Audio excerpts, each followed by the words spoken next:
જો તમે 4-5 વર્ષથી ઓપ્શન ટ્રેડિંગ કરો છો અને આજે જો લોસમાં છો અને જો પછી તમે કાં તો નવા ટ્રેડર છો 1-2 વર્ષથી ટ્રેડિંગ કરો છો, ઓપ્શન ટ્રેડિંગ કરો છો અને લોસમાં છો, તો આ વિડીયો તમારા માટે બહુ જ ખાસ રહેવાનો છે. તો ચાલો આજે હું તમને ઓપ્શન ટ્રેડિંગની એક ડાર્ક રિયાલિટી સમજાવીશ અને શા માટે તમારે ઓપ્શન ટ્રેડિંગ ના કરવી જોઈએ એનું એક કારણ પણ આપીશ અને એક એવું ઉદાહરણ પણ આપીશ જે લોકો આજકાલ લાખો નુકસાન કરે છે, લોન લઈને પણ ટ્રેડિંગ કરે છે. તો શું આ કરવું જોઈએ કે ના કરવું જોઈએ અને શું ઓપ્શન ટ્રેડિંગ કરવી જોઈએ?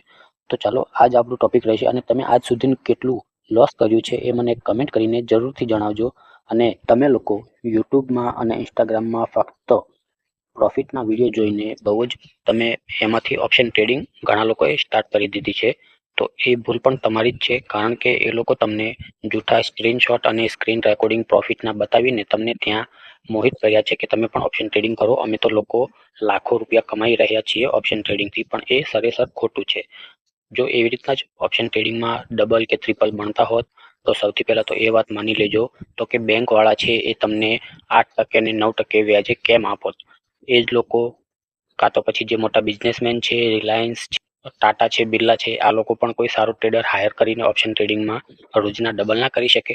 તમને શું લાગે એક સારો એનાલિસ્ટ શોધશે અને એ પણ ઓપ્શન ટ્રેડિંગ કરાવી શકે છે? તો એને પણ ડબલ નથી કરવા? એ શું લેવા આટલા કરોડો લાખો ઇન્વેસ્ટ કરે છે અને બિઝનેસ કરે છે? જો આટલા સરળ પૈસા બનતા હોત તો મારો મિત્ર પણ યુટ્યુબમાં જ આવી રીતના કંઈક વિડીયો જોઈને 2 લાખ એણે લોન લઈ લીધી અને એણે 2 લાખથી ઓપ્શન ટ્રેડિંગ સ્ટાર્ટ કરી દીધી અને એણે બધા જ 2 લાખ પૂરેપૂરા ઓપ્શન ટ્રેડિંગમાં એણે ગુમાવી દીધા અને આજે એ 2 લાખ રૂપિયાના લોસમાં છે.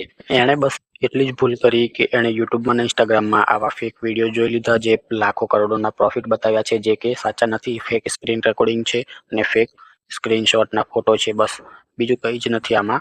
અને આવી રીતના ઘણા બધા ટ્રેડરો આજકાલ જે નવા છે એ લોકો બધા ખાલી 10-20 હજાર 30 હજાર કેપિટલવાળા જ છે, જે લોકોને જલ્દી આમાંથી પૈસા કમાવીને અમીર થઈ જવું છે અને રોજના ડબલ કરવા છે. તો આ જ લાલચને જોઈને એ લોકોએ યુટ્યુબરોએ જે લોકોએ કોઈ દિવસ લાઈફમાં ટ્રેડિંગ કરી પણ નથી અને એમને એક કોર્સ બનાવીને તમને એક ઇન્ડિકેટર આપીને એમને તમને મૂર્ખ બનાવી દીધા અને ઓપ્શન ટ્રેડિંગમાં તમને લોસ કરવા માટે એમાં નાખી દીધા. અને એમનું તો પ્રોફિટ જ થાય છે, કારણ કે ઘણા બધા એવા બ્રોકર છે જે એમને એક કમિશનનું પર્સન્ટેજ આપે છે. ભલે તમને લોસ થાય કે પ્રોફિટ થાય, પણ એ લોકોને તો પ્રોફિટ થાય જ છે. તો મિત્રો, લોસ તમારું થશે પણ એ લોકોને તો ફાયદો થવાનો જ છે. તો એટલું માની લેજો કે એ લોકો તમને શીખવાડવા માટે નથી આવતા, એ તમને એક એમનું પ્રોફિટ કમાવા માટે યુઝ કરી રહ્યા છે. અને આજકાલ ક્રિપ્ટોમાં પણ આ જ ચાલી રહ્યું છે. જેટલા પણ ક્રિપ્ટો ટ્રેડર છે એ સ્કેલ્પિંગમાં છે, જે લોકો એ આજે પણ લોસમાં છે. તો શું તમે ક્યારે રાકેશ ઝુનઝુનવાલાને કે પછી વિજય કેડિયાને કે પછી ક્યારે હર્ષદ મહેતાને તમે જોયા છે કે એ લોકોએ ક્યારે ઓપ્શન ટ્રેડિંગ ઉપર એમ કીધું હોય કે મેં લાખો કમાવ્યા અને મેં ડબલ કરી દીધા? ના, એ લોકો સ્વિંગ ટ્રેડિંગ કરતા હતા અને પછી ઇન્વેસ્ટમેન્ટ કરતા હતા. એમના પૈસા બસ ઇન્વેસ્ટમેન્ટ અને સ્વિંગ ટ્રેડિંગથી જ બન્યા છે. અને સેબીનો રિપોર્ટ પણ કહે છે કે ઇન્ટ્રાડે ટ્રેડર 95% લોસમાં છે ઇન્ડિયામાં. તો એ વાત તો તમે સમજી લો કે શું તમે પ્રોફિટ ઓપ્શન ટ્રેડિંગમાંથી કરી શકો છો?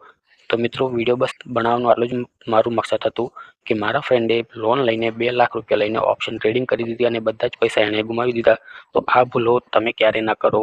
અને જો વિડીયો પસંદ આવ્યો હોય તો વિડીયોને લાઈક કરજો અને આવા જ વિડીયો જોવા માટે અને સ્વિંગ ટ્રેડિંગ શીખવા માટે ચેનલને સબસ્ક્રાઈબ કરી લેજો. મળીશું બીજા કોઈ નેક્સ્ટ વિડીયોમાં. ત્યાં સુધી જય હિન્દ.